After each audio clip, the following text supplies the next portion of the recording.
Գիշերը Ուկրաինայի ԱԹՍ-ները հարվածել են Ռուսաստանի Տամբովի մարզի Կոտովսկ քաղաքում գտնվող Վայլդբերիսի խոշոր լոգիստիկ կենտրոնին։ Տեղի ունեցածի մասին հայտնել է Տամբովի մարզպետ Եվգենի Պերվիշովը։ Բդեի մասշտաբը նախ գնահատվել էր մոտ 40,000 քառակուսի մետր, սակայն հետագայում մարզային իշխանությունները հայտնել են, որ կրակը տարածվել է ավելի քան 100,000 քառակուսի մետր տարածքի վրա։ Ռուսաստանի Դաշնության իշխանությունների պնդմամբ Կոտովսկի ուղղությամբ հովն ու շարժական խմբերը ոչնչացրել են 16 ԱԹՍ։ Հարվածի հետևանքով Վայլդբերիսի կենտրոնում հրդեհ է բռնկվել։ Բոլոր աշխատակիցները տարհանվել են, սակայն մեկ աշխատակից ըստ նախնական տվյալների տուժել է պայթյունի ալիքից ստացած ցնցումից։ Վայլդբերիսը հայտնել է, որ այդ պահին կենտրոնում նոր ապրանքների ընդունում չէր իրականացվում։ Սա նույն կենտրոնի նկատմամբ երկրորդ խոշոր հարվածն է։ Հուլիսի 18-ին այնտեղ տեղի ունեցած հարվածի հետևանքով ըստ ռուսական աղբյուրների զոհվել էր 7 մարդ։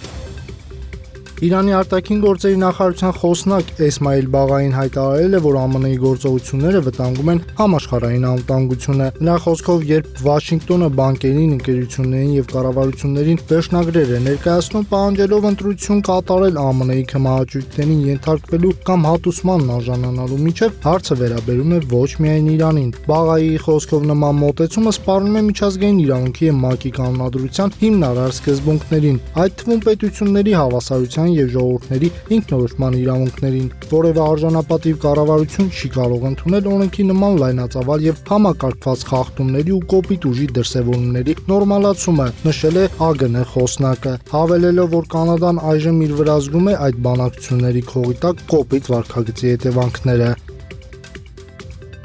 Իսպանիայի Սան Սեբաստիան դե լոս Ռեես քաղաքում անցկացված ցլերի հետ ավանդական վազքի ժամանակ 10 մարդ է վիրավորվել, մոտ 1800 մասնակից վազել է ցլերի առջև։ Վազքը մինչև ցլամարտի հրապարակ տևել է մոտ 1 րոպե 40 վայրկյան, իսկ ամբողջ երթուղին մինչև ցլերի կացարանները 2 րոպե 8 վայրկյան։ Վազքի ընթացքում 10 մարդ բժշկական օգնություն է ստացել, հիմնականում ընկնելու հետևանքով։ Նրանցից մեկը գլխուղեղի վնասվածքի կասկածով տեղափոխվել է հիվանդանոց լրացուցիչ հետազոտության։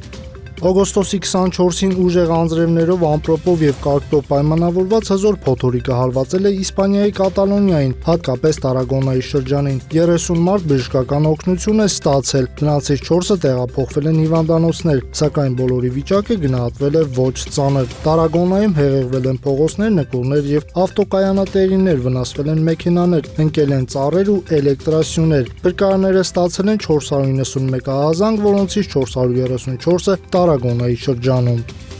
Միացյալ Նահանգները չի բացառում Իրանին հարվածների վերսկսման հնարավորությունը, բայց հիմք է ընդունում այն հանգամանքը, որ այժմ ԱՄՆ-ից շատ Թեհրանին կվնասի տնտեսական ճնշումը։ Այս մասին հայտարարել է ԱՄՆ պատերազմի նախարար Փիթ Հեքսեթը Վիսկոնսինի նահանգի Օշկոշ քաղաքում լրագրողների զրույցում, որի տեսանյութը տարածել է Mango News լրատվական հարթակը։ Նա բացասաբար է պատասխանել այն հարցին, թե հարկ է արդյոք իրադրությունը հասկանալ այնպես, որ ԱՄՆ-ի հարվածներն Իրանին այժմ դադարեցված են։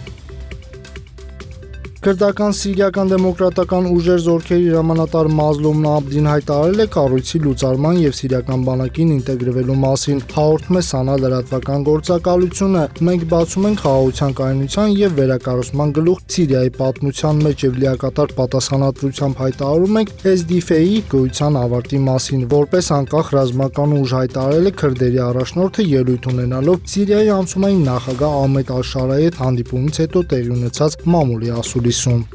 Ռուսաստանի Դաշնության նախագահի մամուլի քարտուղար Դմիտրի Պեսկովը հայտարարել է The Washington Post թերթին, որ ԱՄՆ կենտրոնական հետախուզական վարչության տնօրեն Ջոն Ռեդքլիֆի երեքշաբթի Մոսկվա կատարած այցը կապված է եղել երկու երկրների հատուկ ծառայությունների միջև շփումների հետ։ Պեսկովի խոսքերով, ինչպես մեջբերում է պարբերականը, խոսքը հատուկ ծառայությունների միջև շփումների մասին է, փոխանցում է ՏԱՍՍ-ը։